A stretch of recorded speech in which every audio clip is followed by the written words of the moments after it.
Olá, digníssimos! Sejam bem-vindos ao canal Conservadores. Antes de tudo, já deixe o seu gostei, se inscreva em nosso canal e ative o sino para você ficar por dentro de todas as novidades. Hoje o nosso tema é: o que é ser conservador? Roda a vinheta.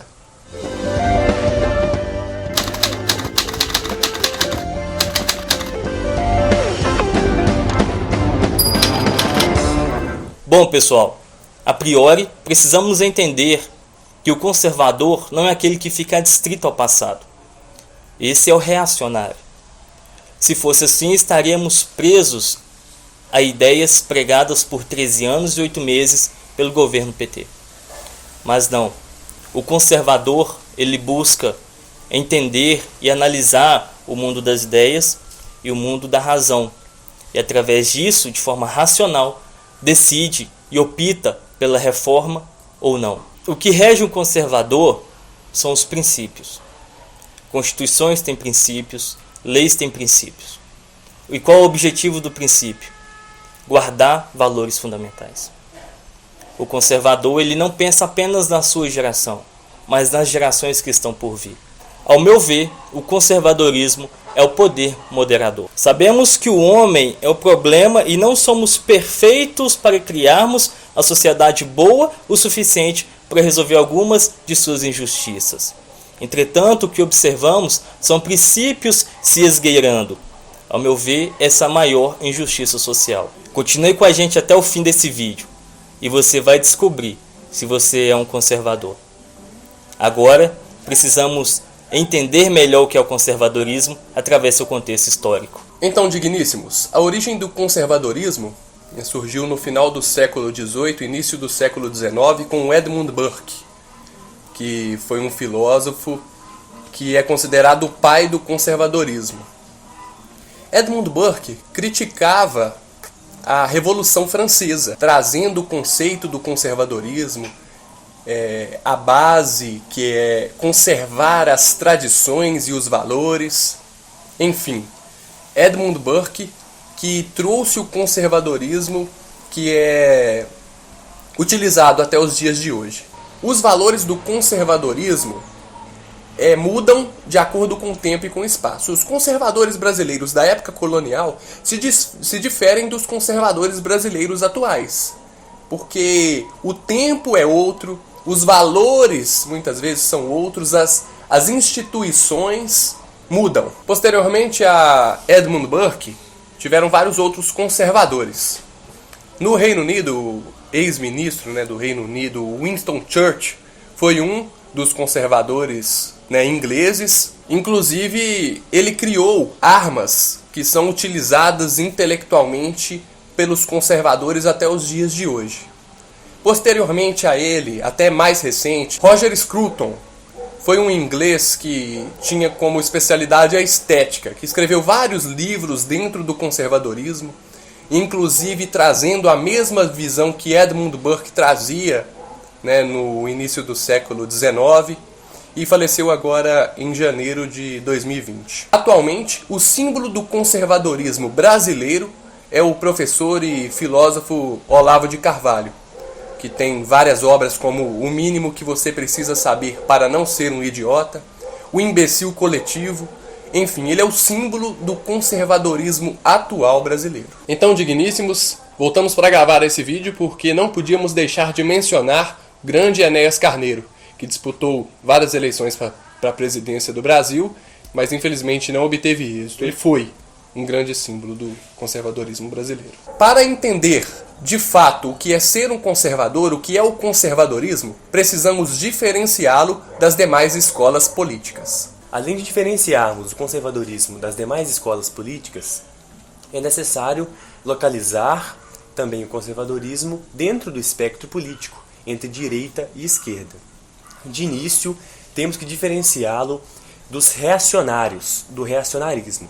O reacionarismo representa aquilo que já foi dito. Quem deseja retornar ao passado, deseja que algo que já aconteceu volte para os dias de hoje. E o conservadorismo não.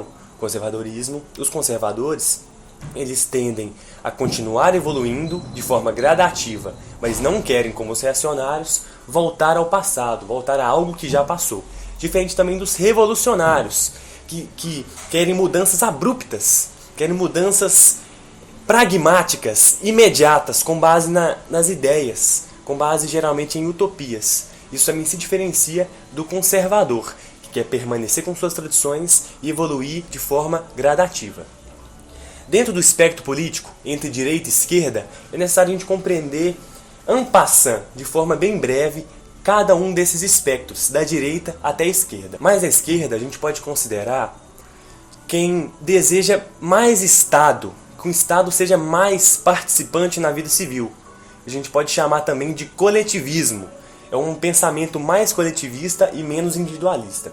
Mais à extrema esquerda, mais à esquerda, temos o socialismo de Karl Marx, um pouco mais para o centro, né? Ainda na ponta da esquerda, temos o fascismo.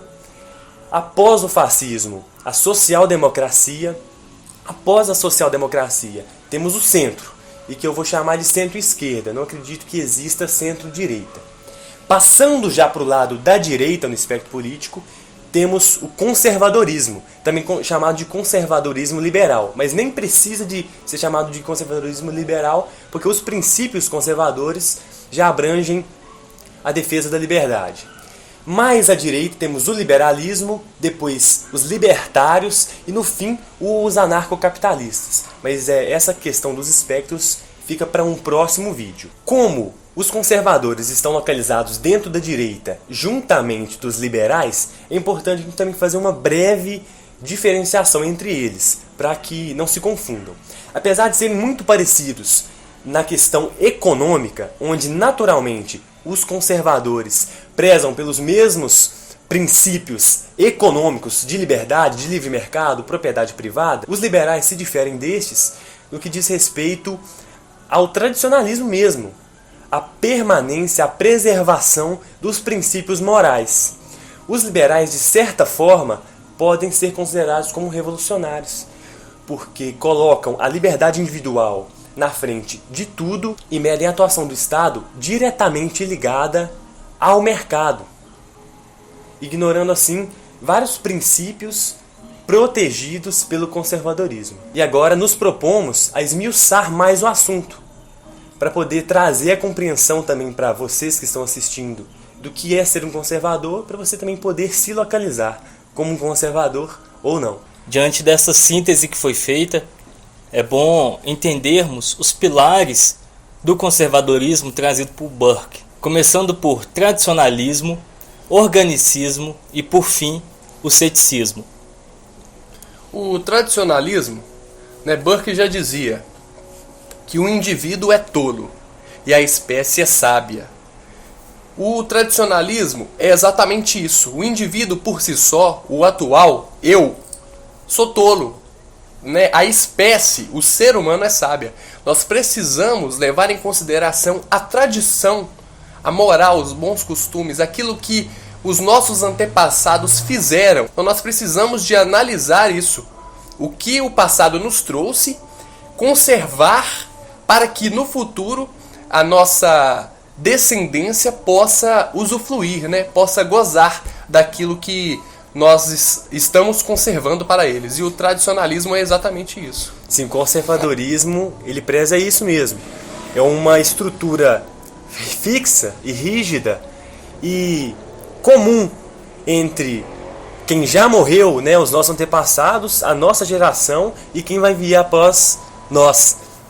O outro ponto é o organicismo. Para Burke e para os conservadores em geral, as mudanças numa sociedade, as mudanças que um povo, que uma sociedade precisa, elas devem acontecer de forma gradativa, de forma organizada, o que é diferente dos revolucionários, que querem aquela mudança abrupta.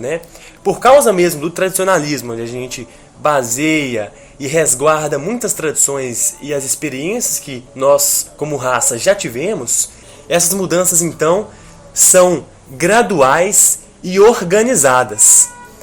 O Burke, ele remete, inclusive, a essa questão da organização de uma reforma, de uma revolução, à Revolução Francesa, quando ele tece críticas à Revolução Francesa. Criticando Rousseau. Isso, ele criticou Rousseau, que era um liberalista que escreveu sobre a Revolução Francesa. Ele estimulou a Revolução Francesa no sentido de ultravalorização das liberdades individuais, mas de forma muito utópica. E na crítica que ele tece a Rousseau, acerca da pessoa de Rousseau também e da Revolução Francesa, ele critica que o Rousseau idealizava um mundo perfeito, uma utopia dessa bem pragmática, e Rousseau amava demais a sociedade, amava demais a humanidade, os seres humanos, amava a humanidade, mas desprezava o seu próximo.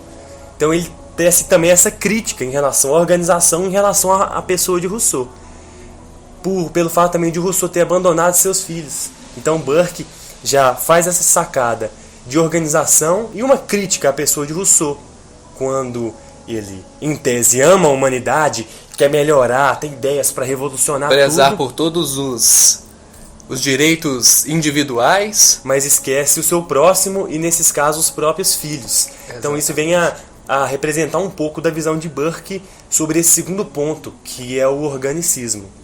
A gente tem algumas ideias contaminadas que dá até o início a Karl Marx, que também a ideia dos filhos, dele ter largado os filhos, se aproxima de Rousseau. Sim. Tratando do ceticismo, um dos pilares que compõe a ideia trazida por Burke, é de você questionar, de você querer entender melhor antes de se posicionar.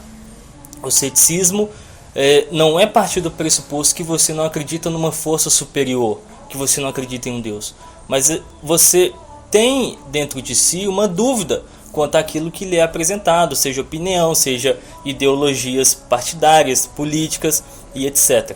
Então a ideia do ceticismo é causar em você, filosoficamente, o sentimento de querer saber mais sobre o que está sendo apresentado. E também de ser cético em relação à própria espécie. Os conservadores, eles têm essa ideia de que o homem não é capaz de inovar por conta própria, com base numa ideia única. Isso são os progressistas que pregam. Eu tenho uma ideia única e a partir dessa ideia eu vou aí mudar a humanidade. Tenho uma ideia única e a partir daí a gente vai fazer alguma mudança. Não, é ser cético nesse tipo de mudança. Ser cético na pessoa que idealiza esse tipo de mudança e ser cético na forma como essa pessoa traz essa mudança para a nossa cabeça através de falácias argumentativas e ser cético no engenheiro social que tenta também manipular massas para transformar nossa sociedade de forma abrupta nessa ideia utópica deles. Exatamente. É um ceticismo para você fazer para você analisar o contexto geral, não a razão por si só.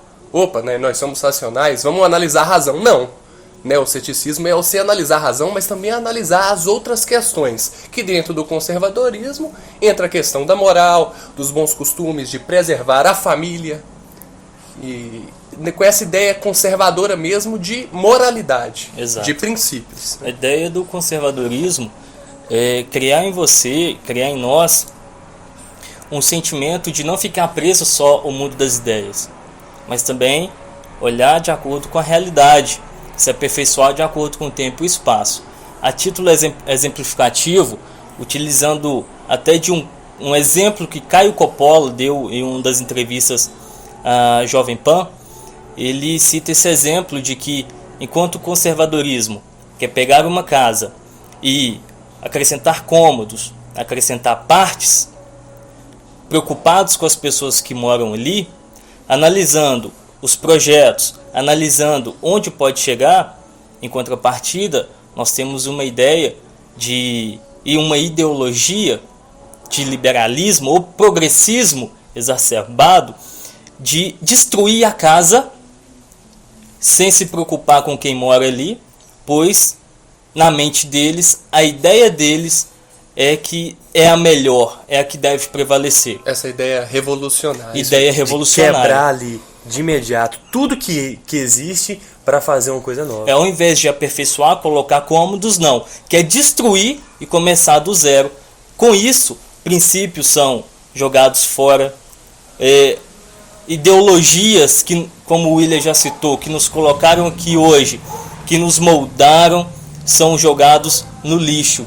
Isso, ao meu ver, é inaceitável. Desprezam o contexto histórico, né? Despreza o contexto E histórico. olha que interessante o conservadorismo dentro do direito. Nós aqui que somos estudantes de direito, advogados, enfim.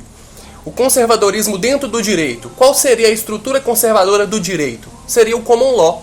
No Brasil é adotada a civil law, tendo em vista Portugal e tudo. Mas o common law seria o conservadorismo jurídico, porque eles não analisam, primeiramente, a lei. A lei é analisada, mas de forma secundária.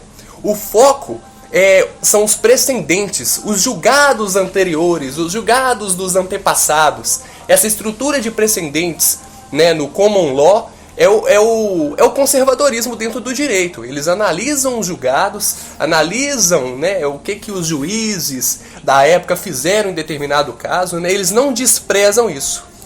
E isso pode ser visto na criação de leis. Vamos trazer inclusive para o poder legislativo. Um poder legislativo, né? Um legislador conservador, ele cria o direito, ele cria normas com base no que já existe, com base na sociedade, no que ela já vive. E isso é a forma mais natural de acontecer. Um revolucionário, ele já faz o efeito inverso. Ele cria uma norma para, através dessa norma, compelir pessoas a passarem a agir conforme essa norma pressupõe. Então é o efeito inverso. Em vez de a gente ir do natural para uma normatização, a gente normatiza para forçar pessoas a agirem daquela maneira. Que haja situações, que haja um caso fático. Isso é o que a gente observa muito, principalmente nos dias que a gente está vivendo, pela nossa Suprema Corte. A nossa Suprema Corte, ela não espera com que o caso aconteça, com que o fato aconteça, para normatizar, assim como o Wesley explicou. O que está havendo é uma invasão de poder e atribuição de competência que não pertence a ela, porque não é competência da nossa Suprema Corte legislar, isso é competência do nosso legislativo. Só que o que estamos vendo é a nossa Suprema Corte legislando sobre um futuro assunto ou um futuro causídico sem que tenha acontecido. Em um próximo vídeo nós vamos trazer um pouco mais sobre essa questão dos poderes. Conservadorismo, nessa ideia de tradicionalismo, de guardar os princípios antigos, né, para fazer essa mudança gradativa, a gente pode até parafrasear o autor Jorge Santayana, onde ele fala, a grosso modo, que o homem que desconhece o seu passado está fadado a repeti-lo. E aí, com base nisso, a gente pode também fazer um link que o próprio progresso, ele necessita de ser conservado, ser conservador. Porque para a gente progredir, a gente precisa de ter uma base, sob pena de viver numa, como ele diz, eterna infância, onde tudo sempre é novo e não tem margem nenhuma para melhorar. A gente vai estar sempre cru, sempre novo, ignorando esse nosso passado, essa estrutura que já existia. Diferente do pensamento liberal. Os liberalistas, eles prezam por essa questão da liberdade acima de tudo, mas eles desprezam a moralidade, desprezam esses princípios, desprezam o passado e a história. O grande Luiz Camargo diz algo muito interessante sobre essa questão do pensamento liberalista, né? Ele fala o seguinte: a partir do momento em que o liberalista quer liberar a droga, visando a liberdade individual de quem quer usar, quando aquele usuário de droga ele passa a ser um viciado, ele perde a liberdade dele e passa a estar viciado na droga, passa a depender, né, da droga. Por exemplo, quando o Estado deixa de falar o que é o casamento, de especificar o que é o casamento, ele abre brecha para cortar tudo que a sociedade entende como família. Ele acaba destruindo o ideal de família. A sociedade, a partir do pensamento liberal, ela passa a perder toda a moralidade dela, ela passa a perder todos esses bons costumes. E isso acaba abrindo brecha, abrindo a possibilidade de entrar um sistema totalitário, porque o Estado vai estar totalmente desorganizado. E a única forma de organizar esse Estado desorganizado, graças ao liberalismo total, é através de um sistema totalitário e ditatorial. Que é o que a gente não quer. Com certeza. Digníssimos, restou claro o que é ser conservador. Mas, utilizando as palavras de Caio Coppola, abre aspas, ser conservador é preservar as conquistas da humanidade, mas reformar as injustiças. As mudanças partem do costume para a norma, não da norma para o costume. O conservadorismo não está firmado no imobilismo, ele é reformador. Fecha aspas. Nós, como conservadores brasileiros, buscamos preservar a família, que é a base de tudo, e o respeito, para com todos e principalmente para com os mais velhos. A receptividade brasileira, esse carinho, esse abraço, esse amor brasileiro de receber na sua casa, de ter esse contato bem mais próximo, um contato físico, de amor mesmo, de afeto. Bem como a liberdade, a moralidade, os valores cristãos. E a pergunta que eu deixo para vocês hoje é o que você quer conservar. E por fim, a fim de você aplicar isso na sua vida, na forma com que você se posiciona ideologicamente, eu digo que o extremismo nunca é bom. E aplico a teoria das ferraduras. É mais fácil os extremos estarem mais próximos de si do que do centro. Pois bem, digníssimos, esse foi o vídeo de hoje. Então, sem demora, curta esse vídeo, se inscreva no nosso canal. Ative o sino das notificações, marque lá todos e deixe uma sugestão de tema nos comentários. Muito obrigado e até breve.